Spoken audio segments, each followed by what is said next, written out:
The Life of Emilius by Plutarch. Most writers agree that the Aemilian was one of the most noble and ancient of the patrician families of Rome. Those who tell us that King Numa was a pupil of Pythagoras narrate also that Mamercus, the founder of this family, was a son of that philosopher, who for his singular grace and subtlety of speech was surnamed Emilius. Most of the members of the family who gained distinction by their valor were also fortunate, and even the mishap of Lucius Paullus at Cannae bore ample testimony to his prudence and valor. For since he could not prevail upon his colleague to refrain from battle, he, though against his better judgment, took part in it, and disdained to fly, but when he who had begun the contest fled from it, he stood firm, and died fighting the enemy. This Emilius had a daughter, who married Scipio the Great, and a son who is the subject of this memoir. Born in an age which was rendered illustrious by the valor and wisdom of many distinguished men, he eclipsed them all, though he followed none of the studies by which young men were then gaining themselves a reputation, but chose a different path. He did not practice at the bar, nor could he bring himself to court the favor of the people by the greetings, embraces, and professions of friendship to which most men used to stoop to obtain popularity. Not that he was by nature unfitted for such pursuits, but he considered it better to gain a reputation for courage, justice, and truth, in which he soon outshone his contemporaries. The first honorable office for which he was a candidate was that of aedile, for which he was elected against 12 others, who, they say, all afterwards became consuls. When chosen a priest of the College of Augurs, whom the Romans appoint to watch and register the omens derived from the flight of birds, or the signs of the heavens, he so carefully applied himself to learning the ancient customs and religion of his ancestors, that the priesthood, hitherto merely considered as an empty title of honor and sought after for that reason only, became regarded as the sublimest craft of all, confirming the saying of the philosophers, that holiness consists in a knowledge of how to serve the gods. Under him everything was done with both zeal and skill.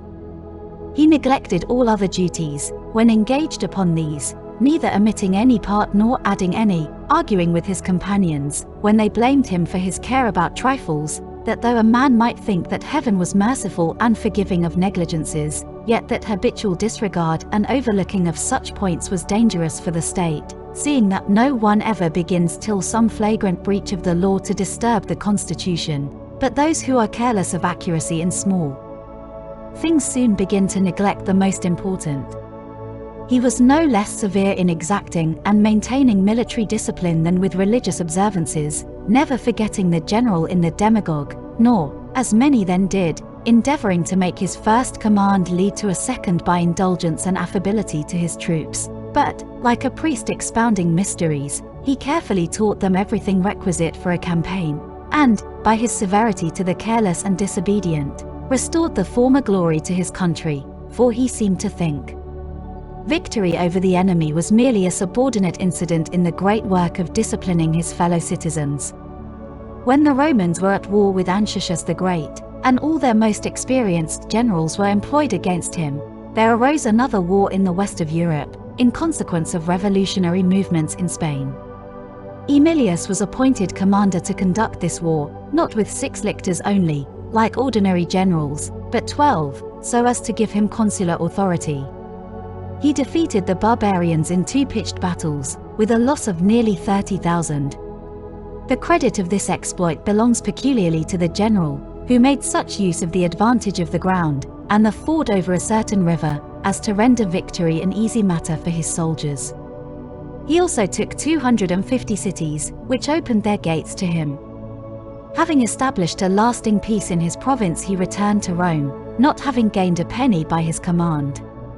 For he was careless of money-making, though he spent his fortune without stint, and it was so small, that after his death it hardly sufficed to make up the dower of his wife. He married Papiria, the daughter of Papirius Maso, a consular, and after living with her for a considerable time, divorced her, though he had by her an illustrious family, for she was the mother of the renowned Scipio, and of Fabius Maximus. No reason for their separation has come down to us, but there is much truth in that other story about a divorce, that some Roman put away his wife, and his friends then blamed him, saying, "Is she not chaste? Is she not beautiful? Is she not fruitful?" He, stretching out his shoe, said, "Is it not beautiful? Is it not new? But none of you can tell where it pinches me." In fact, some men divorce their wives for great and manifest faults, yet the little but constant irritation which proceeds from incompatible tempers and habits, though unnoticed by the world at large, does gradually produce between married people breaches which cannot be healed. So Emilius put away Papiria, and married again. By his second marriage he had 2 sons, whom he kept at home, but those by the former marriage he had adopted into the greatest and noblest families of Rome, the elder into that of Fabius Maximus, who had 5 times been consul, while the younger was treated by Scipio Africanus as his cousin, and took the name of Scipio. Of his 2 daughters, one married a son of Cato, the other Aelius Tubero, an excellent man, who supported his poverty more gloriously than any other Roman. There were 16 in the family, all Aelii, and one small house and estate sufficed for them all, with their numerous offspring and their wives, among whom was the daughter of our Emilius, who, though her father had twice been consul and twice triumphed, was not ashamed of the poverty of her husband, but was proud of the virtue that kept him poor. But nowadays brothers and kinsmen, unless their inheritances be divided by mountain ranges, rivers, and walls like fortifications, with plenty of space between them, quarrel without ceasing. These are the materials for reflection which history affords to those who choose to make use of them. Emilius, when elected consul, marched against the subalpine Ligurians, called by some Ligustines, a brave and spirited nation, and from their nearness to Rome, skilled in the arts of war. Mixed with the Gauls, and the Iberians of the sea coast, they inhabit the extremity of Italy where it dies away into the Alps, and also that part of the Alps which is washed by the Tuscan Sea, opposite the Libyan coast. At this time they took also to seafaring, and, sailing forth in small piratical ships, they plundered and preyed upon commerce as far as the columns of Heracles. On Emilius's approach they opposed him, 40,000 strong, but he, with only 8,000, attacked 5-fold his own numbers, put them to rout, and having chased them into their fastnesses, offered them reasonable and moderate terms, for it was not the Roman policy utterly to exterminate the Ligurian race, but to leave them as an outwork to protect Italy against the constant movements of the Gaulish tribes. Trusting in Emilius, they surrendered all their ships and their cities into his hands. He did the cities no hurt, or at most destroyed the walls, and restored them to the owners, but he carried off all the ships, leaving them nothing larger than a 6-oared boat, while he set free the numerous captives which they had taken both by sea and land, among whom were some Roman citizens. These were his glorious exploits in that consulship. Afterwards he frequently let his desire for re-election be seen, and once became a candidate, but as he failed and was passed over, he thenceforth remained in retirement, occupying himself with religious matters, and teaching his children not only the Roman education in which he himself had been brought up, but also the Greek, and that more carefully. For not only were the grammarians, philosophers, and orators Greek, but also the sculptors and painters, and the young men kept Greeks to manage their horses and hounds, and instruct them in hunting. Emilius, unless hindered by public business, always was present at the exercises and studies of his sons, and was the kindest father in Rome. This was the period during which the Romans, who were at war with Perseus, king of Macedon, complained of their generals, whose ignorance and cowardice had led to the most disgraceful and ridiculous failure, and to the sustaining of much more loss than they inflicted. They, who had just driven Antigonid, called the Great, out of Asia Minor, beyond Taurus, and restricted him to Syria, making him glad to purchase peace at the price of 15,000 talents, who, a little before, had crushed Philip in Thessaly, and set free the Greeks from the power of Macedon, and who had also utterly subdued Hannibal himself, a man whose daring and immense resources rendered him far more dangerous an opponent than any king, thought that it was not to be borne that Perseus should wage war as if he were on equal terms with the Roman people, and that, too, with only the remnants of his father's routed forces, for they did not know that Philip, after his defeat, had greatly increased the power and efficiency of the Macedonian army.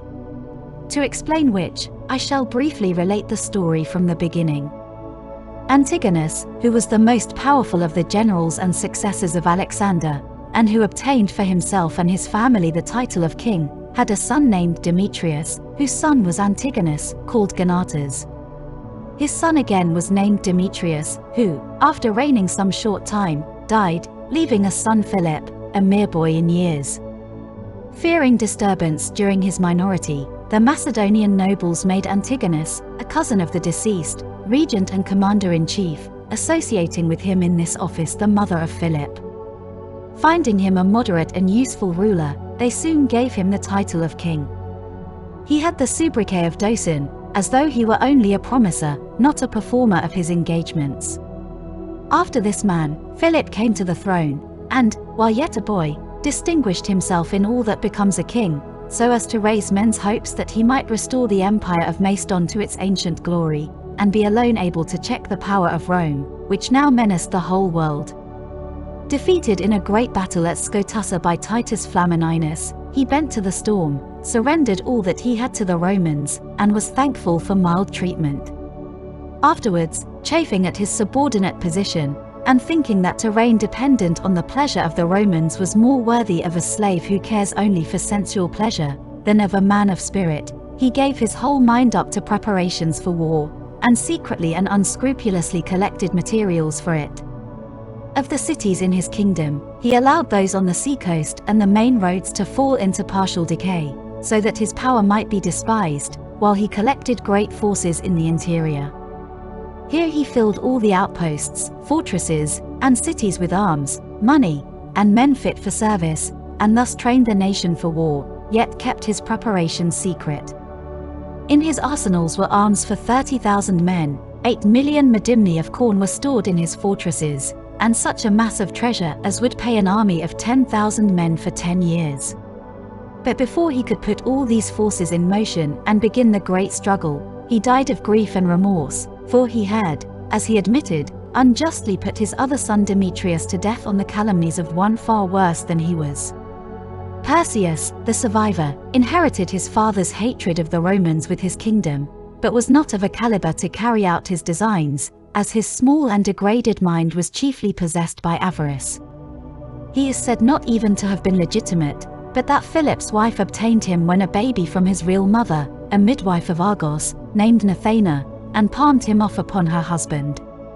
And this seems to have been one reason for her putting Demetrius to death, for fear that if the family had a legitimate heir, this one's bastardy would be discovered. However, low-born and low-minded though he was, yet having by the force of circumstances drifted into war, he held his own and maintained himself for a long time against the Romans, defeating generals of consular rank with great armies, and even capturing some of them. Publius Licinius, who first invaded Macedonia, was defeated in a cavalry engagement, with a loss of 2,500 brave men killed, and 600 prisoners. Perseus next by a sudden attack made himself master of the Roman naval station at Aureus, took 20 storeships, sunk the rest, which were loaded with grain, and took also 4 quinqueremes, 39. He fought also a second battle, in which he drove back the consular general Hostilius, who was trying to invade Macedonia near Elymai, and when he tried to steal in through Thessaly, he again offered battle, which the Roman declined. As an accessory to the war he now made a campaign against the Dardans, as if affecting to despise the Romans and to be at leisure. Here he cut to pieces 10,000 of the barbarians, and carried off much plunder. He also had secret negotiations with the Gauls who dwell near the Ister, called Basterni, a nation of warlike horsemen, and by means of Gentheus their king he endeavored to induce the Illyrians to take part in the war. There was even a report that the barbarians had been induced by his bribes to march through the southern part of Gaul beside the Adriatic, and so invade Italy. The Romans, when they learnt all this, determined that they would disregard political influence in their choice of a general, and choose some man of sense and capable of undertaking great operations. Such a one was Paullus Aemilius, a man of advanced age, being about 60 years old, but still in full vigor of body, and surrounded by kinsmen, grown-up sons, and friends, who all urged him to listen to the appeal of his country and be consul. He at first treated the people with little respect, and shunned their eager professions of zeal, on the plea that he did not wish for the command, but as they waited on him daily, and called for him to come into the forum and shouted his name, he was at length prevailed upon. When a candidate, he seemed to enter the field not with a view to getting office, but to giving victory and strength in battle to his fellow citizens. With such zeal and confidence did they unanimously elect him consul for the second time, not permitting lots to be cast for provinces by the two consuls, as is usual, but at once decreeing to him the management of the Macedonian war. It is said that when he was named general against Perseus, he was escorted home in triumph by the people en masse, and found his daughter Tertia, who was quite a little child, in tears. He embraced her, and asked her why she was crying, and she, throwing her arms round him and kissing him, said, "Do you not know, father, that our Perseus is dead?" meaning a little dog which she had brought up, which was so named. Emilius said, "May this bring good luck, my daughter, I accept the omen." This story Cicero the orator tells in his book on divination. It being the custom that the consuls-elect should return thanks, and make a gracious speech to the people from the rostrum, Emilius called together the people and said that he had sought for his former consulship because he wanted office, but for this one because they wanted a general, wherefore he felt no gratitude towards them, but would lay down his consulship if they thought that they would succeed better in the war under someone else, but if they felt confidence in him, he asked them not to interfere with his acts as general, nor to gossip about him, but to furnish quietly what was wanted for the war, for if they tried to command their commander they would afford even a more sorry spectacle than they had already done. By these words he made the citizens stand greatly in awe of him, and gave them great expectations of what he would effect, while all rejoiced that they had passed over those who used to flatter them, and had chosen a general of independence and spirit. So much did the Roman people respect bravery and honor, because it led to conquests, and to making them masters of the world. I consider it to have been by divine favor that Aemilius Paullus on starting for his campaign met with such a fortunate and calm voyage, and so speedily and safely arrived at the camp. But as to the war itself, and his conduct of it, accomplished as it was partly by swift daring, partly by wise dispositions, by the valor of friends, confidence in the midst of dangers, and reliance on sound plans, I cannot tell of any glorious and distinguished exploit, which, as in the case of other generals, owed its success to his good fortune, unless, indeed, anyone should count as good fortune for Emilius the avarice of Perseus, which destroyed the great and well-founded hopes of the Macedonians in the war, and brought them to ruin by the meanness of their chief. At his request there came a force of Basterni, 1,000 horse and 10,000 light troops who fought with them, all mercenary soldiers, men who knew nothing of tilling the soil, or of sailing the sea, who did not live from the produce of their flocks, but who studied one art and business solely, ever to fight and overcome their antagonists. So, when in the camp at Maydyke, these men mixed with the king's troops, tall in their person, admirable in their drill, boastful and haughty in their defiance of the foe, they gave confidence to the Macedonians, and made them think that the Romans never could withstand their attack, but would be terrified at their appearance and march, outlandish and ferocious as it was. But Perseus, now that he had got such auxiliaries as these, and put his men into such heart, because he was asked for 1,000 staters for each officer, became bewildered at the amount of the sum which he would have to pay, and his meanness prevailing over his reason, refused their offers, and broke off the alliance, as if he had been steward of his kingdom for the Romans rather than fighting against them, and had to give an exact account of his expenses in the war to his enemies, though he might have been taught by them, who had besides other war materials, 100,000 soldiers collected together ready for use. Yet he, when engaged in war with such a power as this, where such great forces were kept on foot to contend with him, kept doling out and sparing his money as if it were not his own. And still he was not a Lydian or Phoenician, but a man who from his descent ought to have had a share of the spirit of Philip and Alexander, who made all their conquests by the principle that empire may be gained by gold, not gold by empire. It used, indeed, to be a proverb that, it is not Philip, but Philip's gold that takes the cities of Greece. Alexander, too, when beginning his Indian campaign, seeing the Macedonians laboriously dragging along the rich and unwieldy plunder of the Persians, first burned all the royal carriages, and then persuaded the soldiers to do the like with their own, and start for the war as light as if they had shaken off a burden. But Perseus, when spending his own money to defend himself, his children, and his kingdom, rather than sacrifice a little and win, preferred to be taken to Rome with many others, a rich captive, and show the Romans how much he had saved for them. For not only did he dismiss the Gauls and break his word to them, but after inducing Genthius the Illyrian to take part in the war for a bribe of 300 talents, he lodged the money with that prince's envoys, all counted, and let them put their seals upon it. Genthius, then thinking that he had got what he asked, did a wicked and impious deed in seizing and throwing into prison some Roman ambassadors who were sent to him. Perseus, thinking that Genthius no longer needed money to make him hostile to Rome, since he had given him such a pledge of his hatred of it, and had involved himself in war with it by such a crime, deprived the poor man of his 300 talents, and shortly afterwards looked calmly on while he and his family were plucked out of their kingdom, like birds out of a nest, by Lucius Aemilius, who was sent with an army against him. Emilius, when he came to contend with such a rival as this, despised him as a man, but was surprised at the force which he had at his disposal. These were 4,000 cavalry, and of infantry soldiers of the Macedonian phalanx nearly 40,000. Encamped by the seashore, near the skirts of Mount Olympus, on ground nowhere accessible, and strongly fortified by himself with outworks and defences of wood, Perseus lived in careless security, thinking that by time and expense he should wear out Emilius's attack.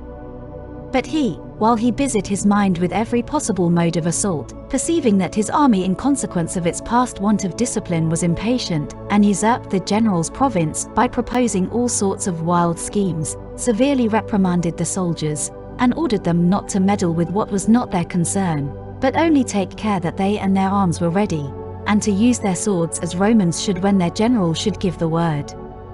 He ordered the night sentries to go on guard without their spears, that they might be more attentive and less inclined to sleep, having no arms to defend themselves against the enemy. The army was chiefly troubled by want of water, for only a very little bad water ran or rather dripped out of a spring near the sea. Emilius, perceiving that Olympus, immediately above him, was a large and well-wooded mountain, and guessing from the greenness of the foliage that it must contain some springs which had their courses underground, dug many pits and wells along the skirts of the mountain, which immediately were filled with pure water, which by the pressure above was driven into these vacant spaces. Yet some say that there are no hidden fountains of water, lying ready in such places as these, and say that it is not because they are dug out or broken into that they flow, but that they have their origin and cause in the saturation of the surrounding earth, which becomes saturated by its close texture and coldness, acting upon the moist vapors, which when pressed together low down turn into water. For just as women's breasts are not receptacles full of milk ready to flow, but change the nutriment which is in them into milk, and so supply it, so also the cold places which are full of springs have no water concealed in them, nor any such reservoirs as would be needed to send out deep rivers from any fixed point, but by their pressure they convert the air and vapor which is in them into water. At any rate, those places which are dug over break more into springs and run more with water, in answer to this treatment of their surface, just as women's breasts respond to sucking, for it moistens and softens the vapor, whereas land which is not worked is incapable of producing water, not having the motion by which moisture is obtained. Those who argue thus have given skeptics the opportunity of saying that if it be true, there can be no blood in animals, but that it gathers about wounds, and that the flow of blood is produced by the air, or some change which takes place in the flesh. They are proved to be wrong by those who sink shafts for mines, and meet with rivers in the depths of the earth, which have not collected themselves by degrees, as would be the case if they derived their origin from the sudden movements of the earth, but flow with a full stream. Also, when mountains and rocks are fissured by a blow, there springs out a gush of water, which afterwards ceases. But enough of this. Emilius remained quiet for some days, and it is said two such great hosts never were so near together and so quiet. After exploring and trying every place, he discovered that there was still one pass unguarded, that, namely, through Perhebe by Pythium and Petra. He called a council of war to consider this, being himself more hopeful of success that way, as the place was not watched, then alarmed at the precipices on account of which the enemy neglected it. First of those present, Scipio, surnamed Nasica, son-in-law to Scipio Africanus, afterwards a leading man in the Senate, volunteered to lead the party which was to make this circuitous attack. And next Fabius Maximus, the eldest of the sons of Emilius, though still only a youth, rose and spiritedly offered his services. Emilius, delighted, placed under their command not so many troops as Polybius says in his history, but so many as Nasica himself tells us that he had, in a letter which he wrote to one of the princes of that region about this affair.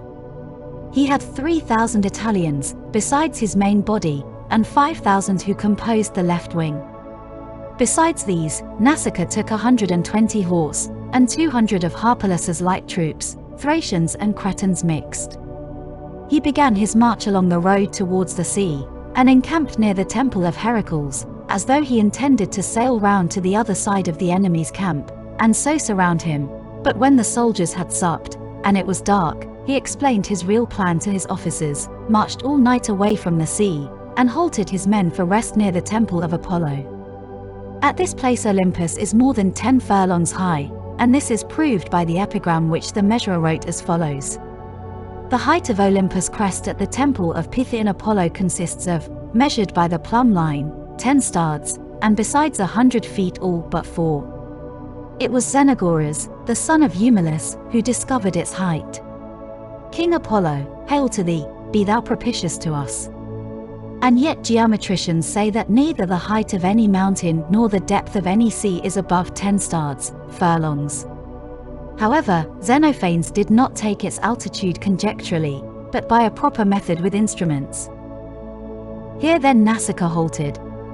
Perseus in the morning saw Emilius's army quiet in its place, and would have had no idea of what was going on had not a Cretan deserter come and told him of the flank march of the Romans. Then he became alarmed, but still did not disturb his camp, but, placing 10,000 foreign mercenaries and 2,000 Macedonians under the command of Milo, ordered him to march swiftly and occupy the passes.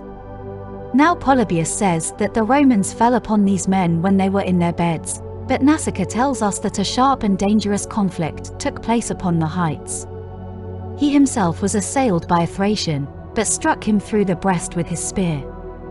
However, the enemy were forced back. Milo most shamefully fled in his shirt, without his arms, and Scipio was able to follow, and at the same time lead his forces onto level ground. Perseus, terrified and despairing when he saw them, at once broke up his camp and retreated. But still he was obliged either to give battle before Pydna, or else to disperse his army among the various cities of the kingdom, and so to await the Romans, who, being once entered into his country, could not be driven out without much slaughter and bloodshed. It was urged by his friends that he had a great numerical superiority, and that the troops would fight desperately in defense of their wives and families, especially if their king took the command and shared their danger. He pitched his camp and prepared for battle, viewed the ground, and arranged the commands, intending to set upon the Romans as soon as they appeared. Now the position both possessed a flat plain for the maneuvers of the phalanx, which requires level ground, and also hills rising one above another offered refuges and means for outflanking the enemy to his light troops. Also 2 rivers, the Aeson and Lucus, which ran across as it, though not very deep at that season, late autumn, were expected to give some trouble to the Romans. Emilius, on effecting a junction with Nasica, marched in battle array against the enemy. When, however, he saw their position and their numbers, he halted in surprise, considering within himself what he should do. His young officers, eager for battle, rode up to him and begged him not to delay. Conspicuous among these was Nasica, excited by his successful flank march round Olympus. Emilius smiled at them and answered, "I would do so if I were of your age, but many victories have shown me the mistakes of the vanquished, and prevent my attacking a body of men drawn up in a chosen position with troops on the march and undeployed."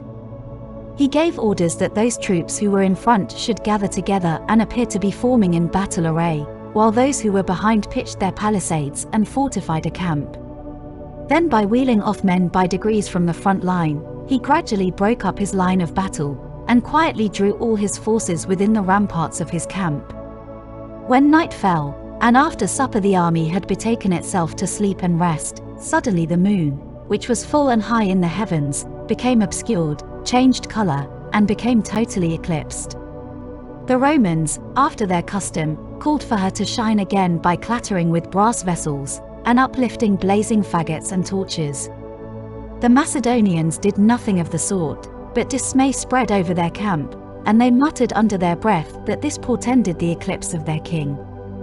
Now Emilius was not unacquainted with the phenomena of eclipses, which result from the moon being at fixed periods brought into the shadow of the earth and darkened, until it passes the obscured tract and is again enlightened by the sun. Yet being very devout and learned in divination, he offered to her a sacrifice of 11 calves. At daybreak he sacrificed 20 oxen to Heracles without obtaining a favorable response, but with the 21st favorable signs appeared and portents of victory for them, provided they did not attack. He then vowed a hecatomb and sacred games in honor of the god, and ordered his officers to arrange the men in line of battle. But he waited till the sun declined and drew towards the west, that his troops might not fight with the morning sun in their eyes. He passed away the day sitting in his tent, which was pitched looking towards the flat country and the camp of the enemy. Some writers tell us that about evening, by a device of Emilius, the battle was begun by the enemy, the Romans having driven a horse without a bridle out of their camp and then tried to catch it, from which pursuit the battle began. But others say that Roman soldiers who were carrying fodder for the cattle were set upon by the Thracians under Alexander, and that to repel them a vigorous sortie was made with 700 Ligurians. That many on both sides came up to help their comrades, and so the battle began. Emilius, like a pilot, seeing by the motion and disturbance of his camp that a storm was at hand, came out of his tent, and going along the lines of the infantry spoke encouraging words to them, while Nausicaa, riding up to the skirmishers, saw the whole army of the enemy just on the point of attacking. First marched the Thracians, whose aspect they saw was most terrible, as they were tall men, dressed in dark tunics, with large oblong shields and greaves of glittering white, brandishing aloft long heavy swords over their right shoulders. Next to the Thracians were the mercenaries, variously armed, and mixed with Paeonians.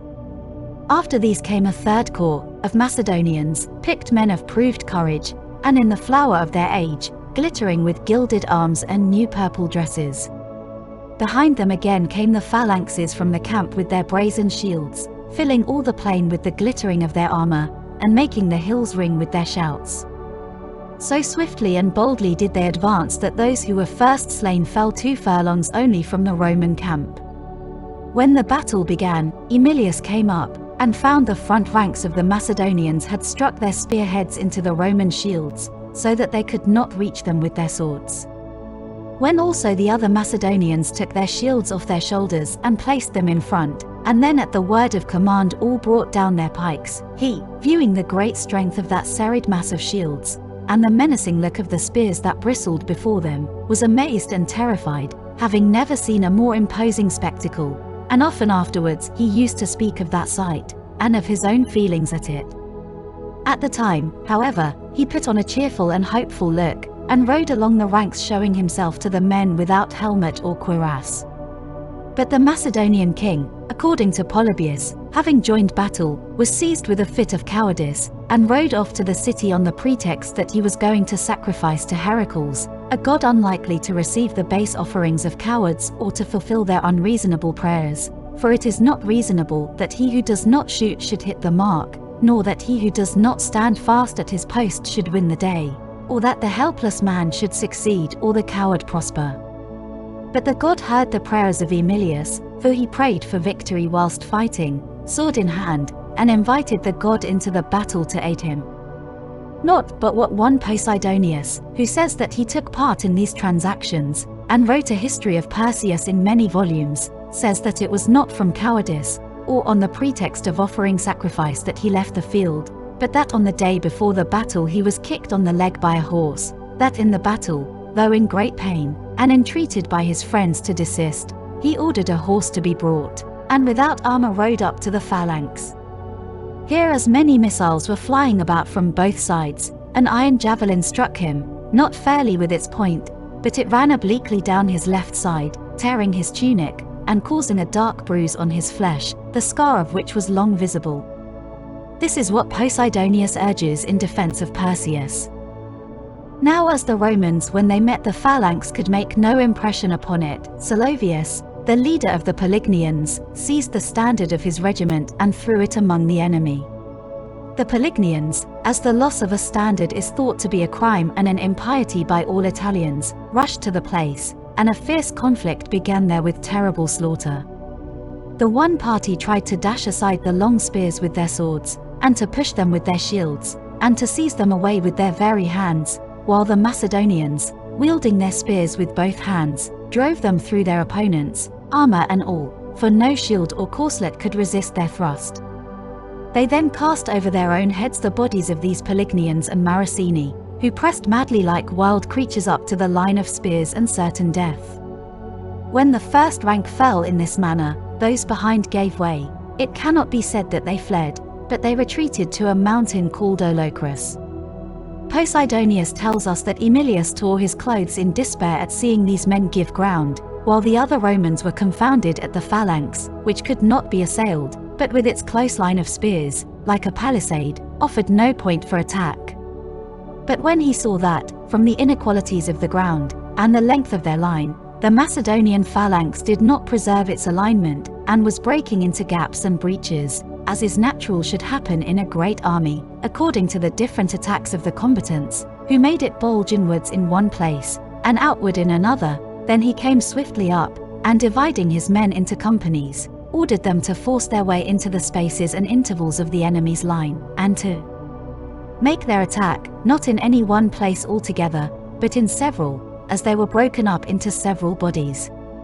As soon as Emilius had given these instructions to the officers, who communicated them to the men, they charged into the spaces, and at once some attacked the now helpless Macedonians in flank, while others got into their rear and cut them off. The phalanx dissolved immediately, and with it was lost all the power and mutual assistance which it gave. Fighting in single combats or small groups, the Macedonians struck in vain with their little daggers at the strong shields reaching to their feet carried by the Romans. Their light targets could ill ward off the blows of the Roman sword, which cut right through all their defensive armor. After a useless resistance they turned and fled. But the fight was a sharp one. Here Marcus, the son of Cato, Emilius' son-in-law, whilst fighting with great valor let fall his sword. Educated as he had been in the strictest principles of honor, and owing it to such a father to give extraordinary proofs of courage, he thought that life would be intolerable for him if he allowed an enemy to carry off such a trophy from him, and ran about calling upon every friend or acquaintance whom he saw to help him to recover it. Many brave men thus assembled, and with one accord left the rest of the army and followed him. After a sharp conflict and much slaughter, they succeeded in driving the enemy from the ground, and having thus chased it, they betook themselves to searching for the sword. When at last after much trouble it was found among the heaps of arms and corpses, they were overjoyed, and with a shout assailed those of the enemy who still resisted. At length the 3,000 picked men were all slain fighting in their ranks. A great slaughter took place among the others as they fled, so that the plain and the skirts of the hills were covered with corpses, and the stream of the river Lucus ran red with blood even on the day after the battle, for, indeed, it is said that more than 25,000 men perished. Of the Romans there fell 100, according to Posidonius, but Nassicus says only 80. This battle, fraught with such important issues, was decided in a remarkably short time. Beginning to fight at the 9th hour, the Romans were victorious before the 10th. The remainder of the day was occupied in pursuit, which being pressed for some 15 English miles, it was late before they returned to their camp. All the officers on their return were met by their servants with torches, and conducted with songs of triumph to their tents, which were illuminated and wreathed with ivy and laurel, but the general himself was deeply dejected. The youngest of the two sons who were serving under him, his own favorite, the noblest of all his children in character, was nowhere to be found, and it was feared that, being high-spirited and generous, though but a boy in years, he must have become mixed up with the enemy, and so perished. The whole army learned the cause of his sorrow and perplexity, and quitting their suppers, ran about with torches, some to the tent of Emilius, and some outside the camp to look for him among the corpses. The whole camp was filled with sorrow, and all the plain with noise, covered as it was with men shouting for Scipio, for he had won all hearts from the very beginning, having beyond all his kinsfolk the power of commanding the affections of men. Very late at night, after he had been all but given up for lost, he came in with 2 or 3 comrades, covered with the blood of the enemies he had slain, having, like a well-bred hound, been thoughtlessly carried along by the joy of the chase. This was that Scipio who afterwards took by storm Carthage and Numantia, and became by far the most famous and powerful of all the Romans of his time. So Fortune, deferring to another season the expression of her jealousy at his success, now permitted Emilius to take an unalloyed pleasure in his victory. Perseus fled from Pydna to Pella, his cavalry having, as one would expect, all got safe out of the action. But when the infantry met them, they abused them as cowards and traitors, and began to push them from their horses and deal them blows, and so Perseus, terrified at the disturbance, forsook the main road, and to avoid detection took off his purple robe and laid it before him, and carried his crown in his hand, and, that he might talk to his friends as he walked, he got off his horse, and led him. But one of them made excuse that he must tie his shoes, another that he must water his horse, another that he must get himself a drink, and so they gradually fell off from him and left him, not fearing the rage of the enemy so much as his cruelty, for, exasperated by his defeat, he tried to fasten the blame of it upon others instead of himself. When he came to Pella, his treasurers Euctus and Julius met him and blamed him for what had happened, and in an outspoken and unseasonable way gave him advice, at which he was so much enraged that he stabbed them both dead with his dagger.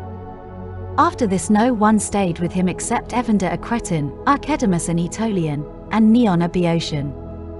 Of the common soldiers the Cretans followed him, not from any love they bore him, but being as eager for his riches as bees are for honey.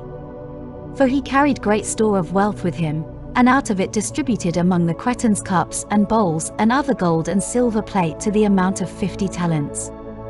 But when he reached first Amphipolis, and then Galepsus, and had got a little the better of his fears, his old malady of meanness attacked him, and he would complain to his friends that he had flung some of the drinking cups of Alexander the Great to the Cretans by mistake, and entreated with tears those who had them to give back and take the value in money.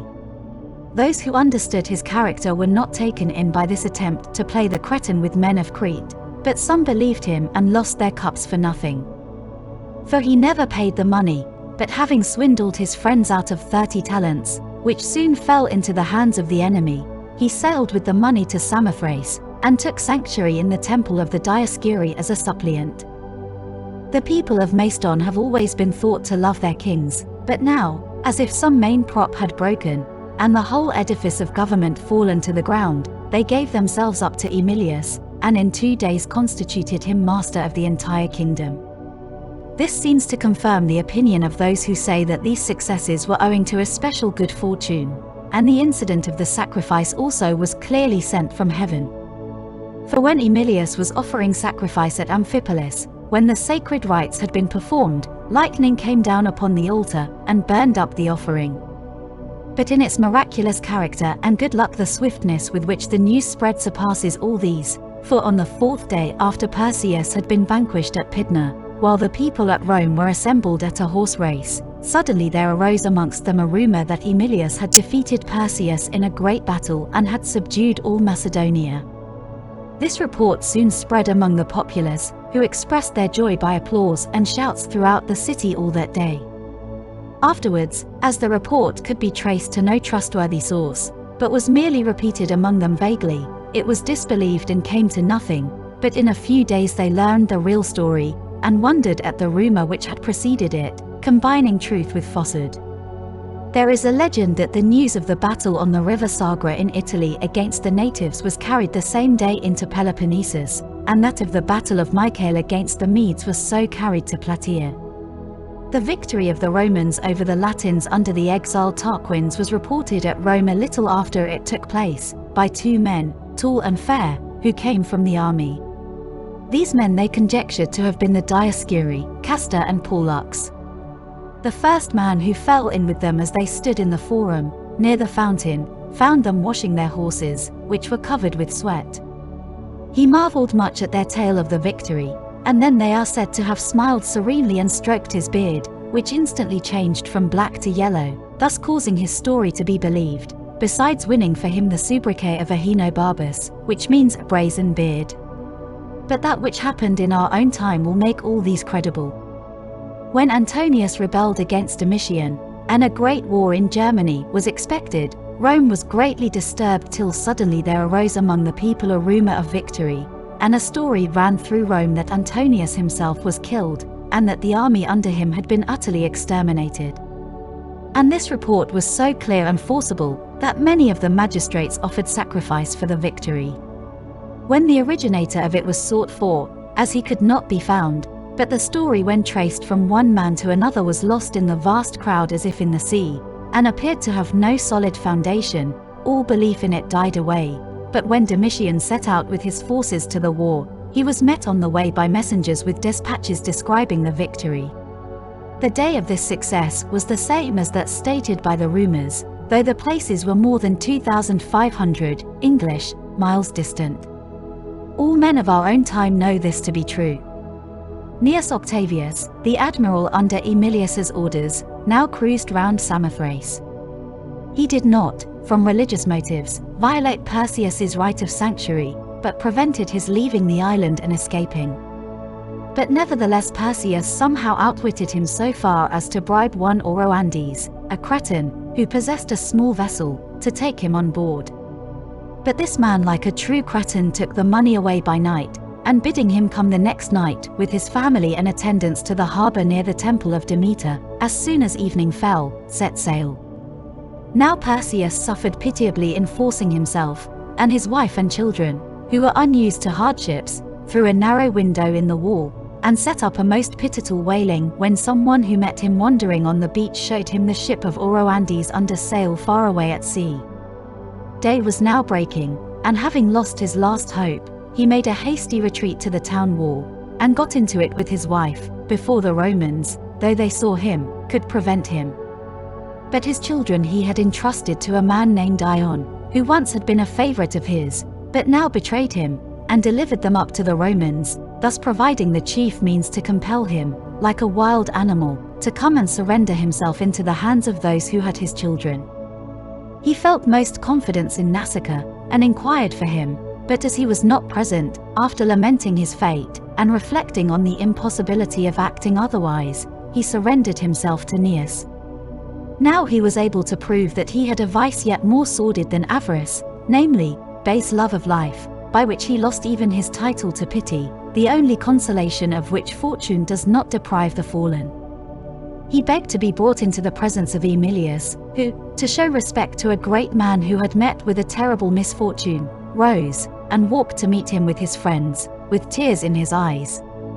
But Perseus offered a degrading spectacle by flinging himself down upon his face and embracing his knees, with unmanly cries and entreaties, which Emilius could not endure to listen to, but looking on him with a pained and sad expression, said, "Wretched man, why do you by this conduct deprive fortune of all blame, by making yourself seem to deserve your mishaps, and to have been unworthy of your former prosperity, but worthy of your present misery?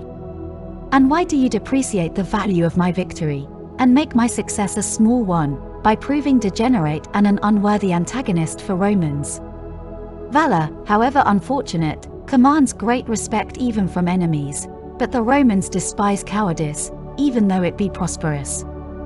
However, he raised him from the ground, and, having given him his hand, he entrusted him to Tubero, and then taking into his own tent his sons-in-law, and most of the younger officers, he sat silent, wrapped in thought for some time, to their astonishment. Then he said, "Ought a man to be confident that he deserves his good fortune, and think much of himself when he has overcome a nation, or city, or empire, or does fortune give this as an example to the victor also of the uncertainty of human affairs, which never continue in one stay? For what time can there be for us mortals to feel confident, when our victories over others especially compel us to dread fortune, and while we are exulting, the reflection that the fatal day comes now to one, now to another, in regular succession, dashes our joy. Can we, who in less than an hour have trampled under our feet the successor of Alexander the Great, who was so powerful and mighty, and who see these kings who but lately were guarded by their tens of thousands of foot and thousands of horse, now receiving their daily bread from the hands of their foes, can we suppose that our present prosperity is likely to endure for all time? You, young men, be sure that you lay aside your haughty looks and vainglory in your victory, and await with humility what the future may bring forth, ever considering what form of retribution heaven may have in store for us to set off against our present good fortune. They say that Emilius spoke long in this strain, and sent away his young officers with their pride and boastfulness well curbed and restrained by his words, as though with a bridle. After these events he sent the army into cantonments, to rest, and he himself set out to visit Greece, making a progress which was both glorious and beneficent, for in the cities to which he came he restored the popular constitutions, and bestowed on them presents, from the king's treasury, of corn and oil. For so much, they say, was found stored up, that all those who received it and asked for it, were satisfied before the mass could be exhausted. At Delphi, seeing a large square column of white marble, on which a golden statue of Perseus was to have been placed, he ordered his own to be placed there, as the vanquished ought to give place to the victors. At Olympia, as the story goes, he uttered that well-known saying, that Pheidias had carved the very Zeus of Homer. When 10 commissioners arrived from Rome, he restored to the Macedonians their country to dwell in, and their cities free and independent, imposing upon them a tribute of 100 talents, only half what they used to pay to their kings. He exhibited gymnastic spectacles of every kind, and gave splendid sacrifices and feasts in honor of the gods, having boundless resources for the purpose in the king's treasury, and in ordering and arranging each man's place at table, and saluting him according to his merit and degree, he showed such a delicate perception of propriety, that the Greeks were astonished that he should carry his administrative talent even into his amusements, and be so businesslike in trifles. But he was always delighted that though many splendid things were prepared, he himself was the chief object of interest to his guests, and when they expressed their surprise at his taking such pains, he would answer that the same mind can array an army for battle in the most terrific fashion, or a feast in the most acceptable one. All men praised to the skies his generous magnanimity, because, when a great mass of gold and silver was collected from the king's treasury, he would not so much as look at it, but handed it over to the quaestors to be put into the public treasury. Of all the spoil, he only allowed his sons, who were fond of reading, to take the king's books, and when distributing prizes for distinguished bravery in action, he gave Aelius Tubero, his son-in-law, a silver cup of 5 pounds weight. This Tubero is he whom we said lived with 15 other kinsfolk on a small farm, which supported them all. And that, they say, was the first piece of plate that ever was seen in the Aelian household, brought there by honourable valour, for before that neither they nor their wives used either gold or silver plate. When he had settled all things properly he took leave of the Greeks, and reminding the Macedonians to keep by orderly and unanimous conduct the liberty which the Romans had bestowed upon them, he started for Epirus, as the Senate had passed a decree that the soldiers who had been present in the battle against Perseus should be gratified with the spoil of the cities of Epirus. Desiring therefore to fall upon them all at once and unexpectedly, he sent for 10 of the chief men from each city, and ordered them to bring together, on a fixed day, all the gold and silver which they had in their houses and temples. With each party he sent, as if for this purpose, a guard of soldiers and a captain, who was to pretend that he came to seek for and receive the money.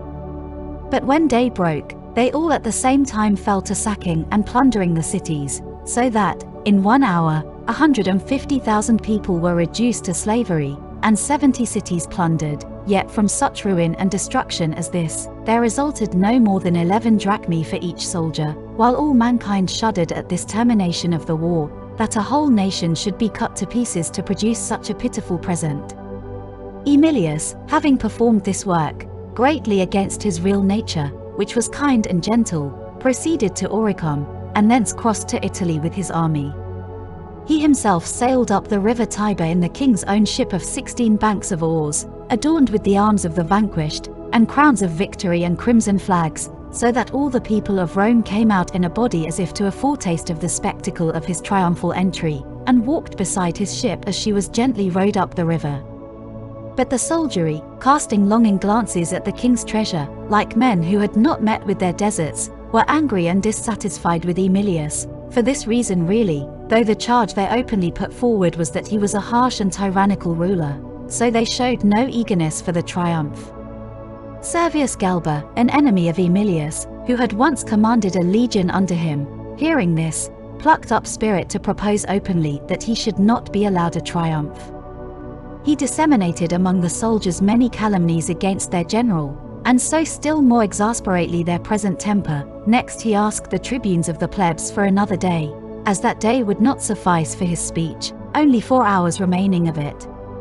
However, the tribunes bade him speak, and he, beginning a long and abusive speech, consumed all the time.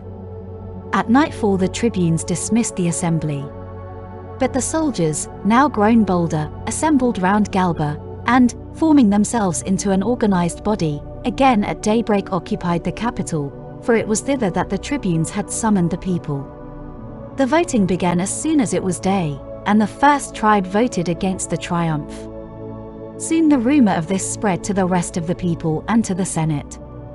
Though the masses were grieved at the shameful treatment of Emilius, they exhausted themselves in useless clamor, but the leading men of the Senate, crying out one to another that what was going on was scandalous, encouraged each other to resist the licentious violence of the soldiers, who, if not restrained, were ready to use any kind of lawless violence to prevent Paullus Aemilius enjoying the reward of his victory. These men pushed the mob aside, and mounting to the Capitol in a body, bade the tribunes stop the voting until they had said what they wished to the people. When voting ceased and silence was obtained, Marcus Servilius, a man of consular rank, who had challenged and slain 23 enemies in single combat, spoke as follows: "What a commander Emilius Paullus must be, you are now best able to judge, seeing with what a disobedient and worthless army he has succeeded in such great exploits. But I am surprised at the people's being proud of the triumphs over the Illyrians and Ligurians, and begrudging itself the sight of the king of Macedon brought alive, and all the glories of Philip and Alexander carried captive to the arms of Rome.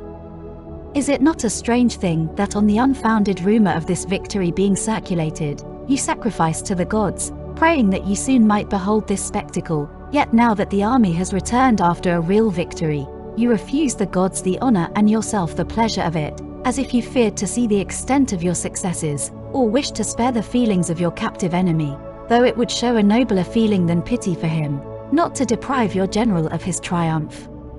For a mean grudge.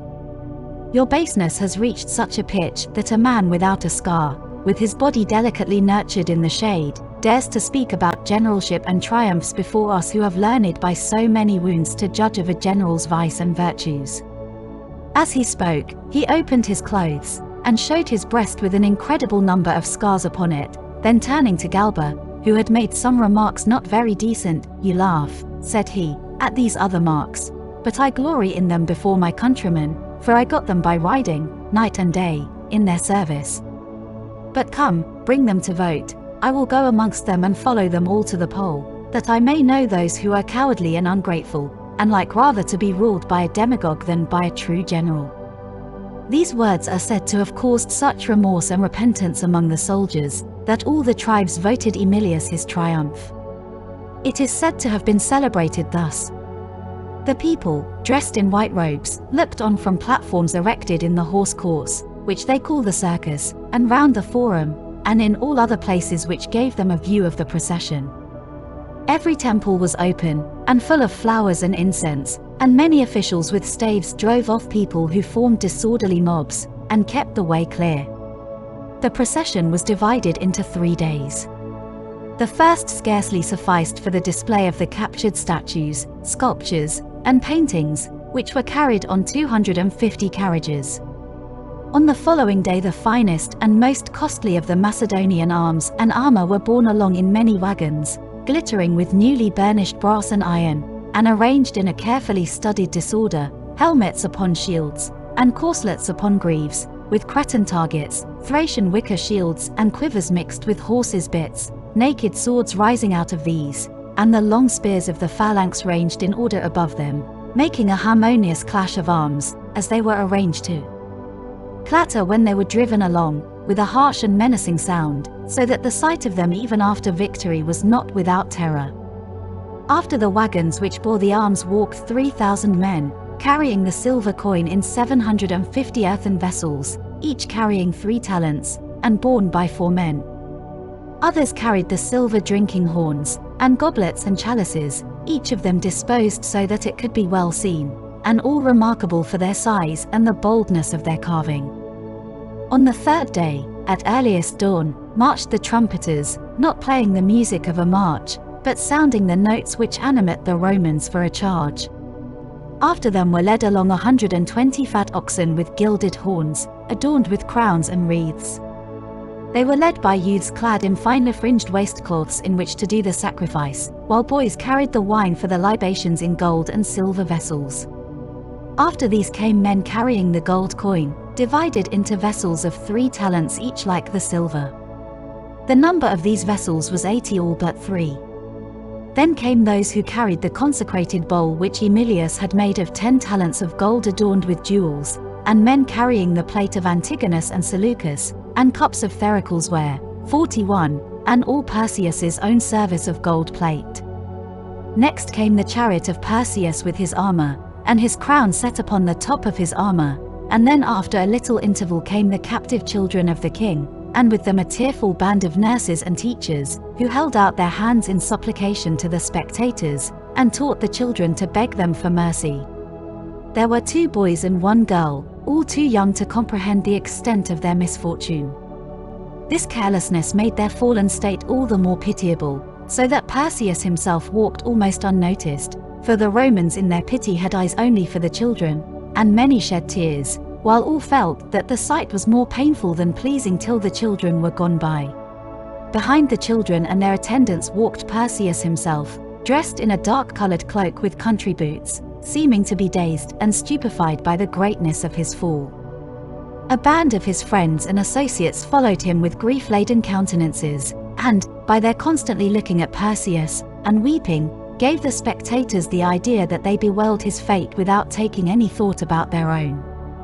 However, Perseus had sent to Emilius asking to be excused the walking in procession, but he, as it seems in mockery of his cowardice and love of life, answered, that was formerly in his own hands, and is now if he pleases. Meaning that death was preferable to dishonor, but the dastard had not spirit enough for that, but buoyed up by some hope, became a part of his own spoils.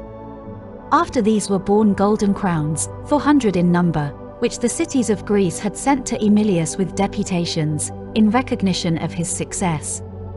Next he came himself, sitting in a splendid chariot, a man worth looking upon even without his present grandeur, dressed in a purple robe sprinkled with gold, and holding a branch of laurel in his right hand.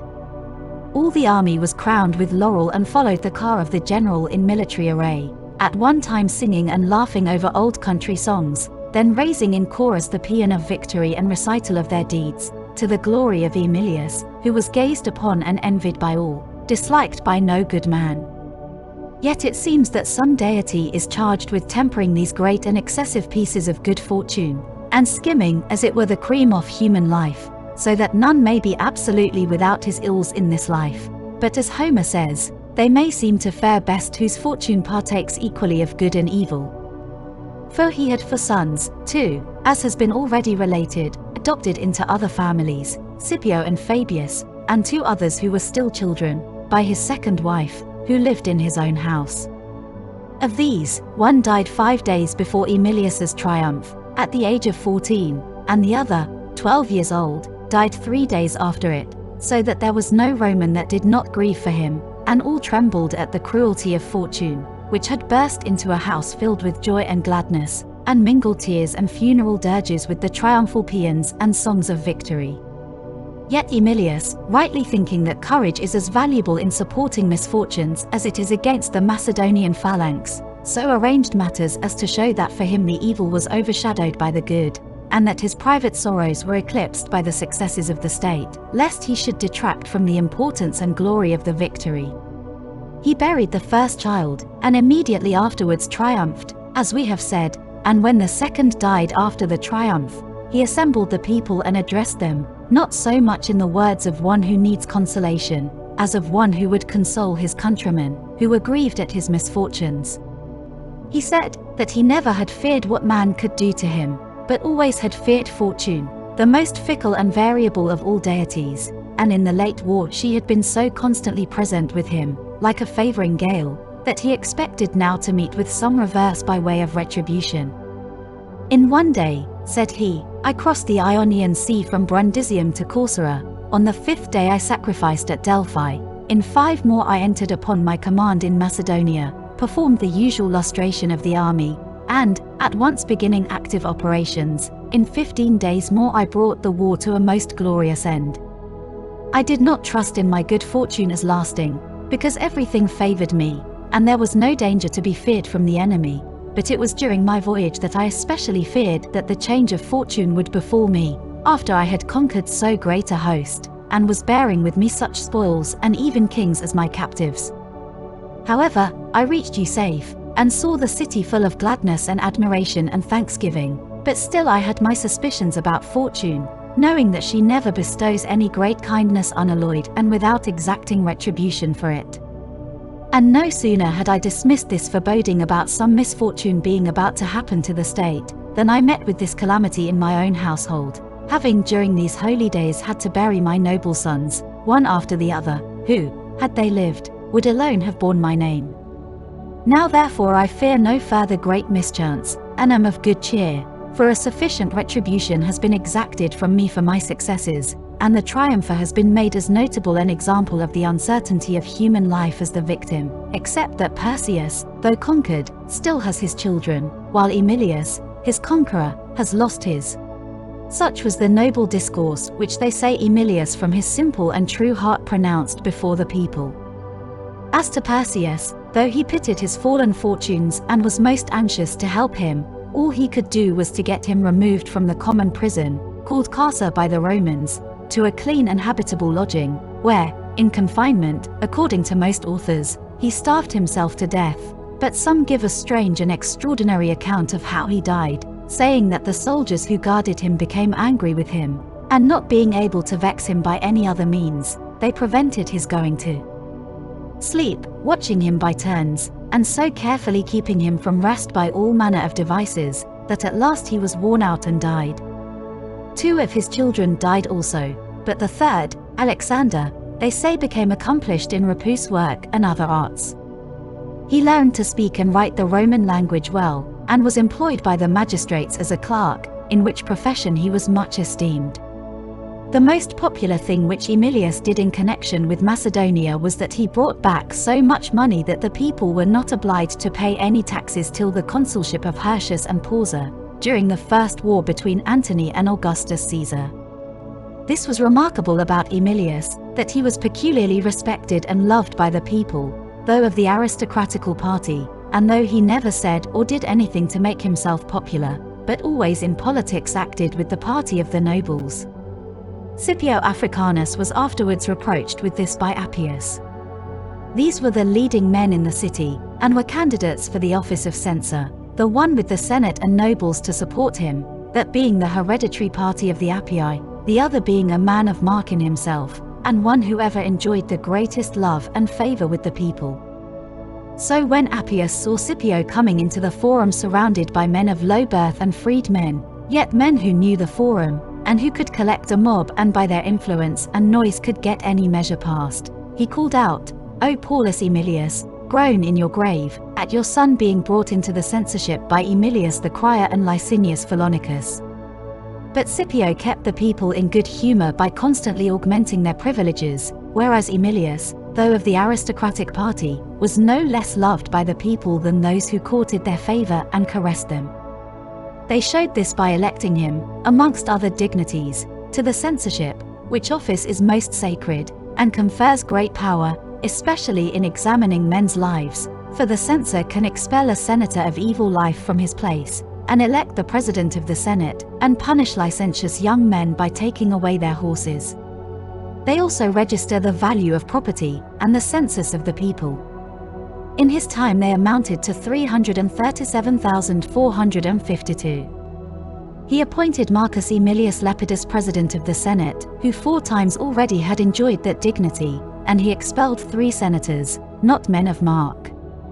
With regard to the equites, he and his colleague Marcius Philippus showed equal moderation.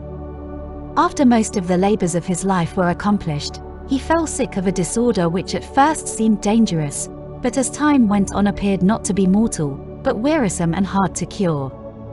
At length he followed the advice of his physicians, and sailed to Paestum, in Italy. There he passed his time chiefly in the peaceful meadows near the seashore, but the people of Rome regretted his absence, and in the public theatre often would pray for his return, and speak of their longing to see him. When the time for some religious ceremony at which he had to be present approached, and he also considered himself sufficiently strong, he returned to Rome. He performed the sacrifice, with the other priests, the people surrounding him with congratulations. On the next day he again officiated, offering a thank offering to the gods for his recovery. When this sacrifice was finished, he went home and lay down, and before anyone noticed how changed he was, he fell into a delirious trance, and died in 3 days, having in his life wanted none of those things which are thought to render men happy. Even his funeral procession was admirable and enviable, and a noble tribute to his valor and goodness. I do not mean gold, ivory, and other expensive and vainglorious apparatus, but love, honor, and respect, not only shown by his own countrymen, but also by foreigners. For of the Iberians, Ligurians, and Macedonians who happened to be in Rome, the strongest carried the bier, while the elder men followed after, praising Emilius as the savior and benefactor of their countries. For he not only during his period of conquest had treated them mildly and humanely, but throughout the rest of his life was always bestowing benefits upon them as persons peculiarly connected with himself. His estate, they say, scarcely amounted to 370,000 sesterces, 42, which he left to be shared between his 2 sons, but Scipio, the younger, consented to give up his share to his brother, as he was a member of a rich family, that of Africanus. Such is said to have been the life and character of Aemilius Paullus. Thank you for watching. We hope you have enjoyed The Life of Emilius, by Plutarch. If so, please like and share this video, and consider subscribing to the Classic Masterworks channel too. We will see you next time.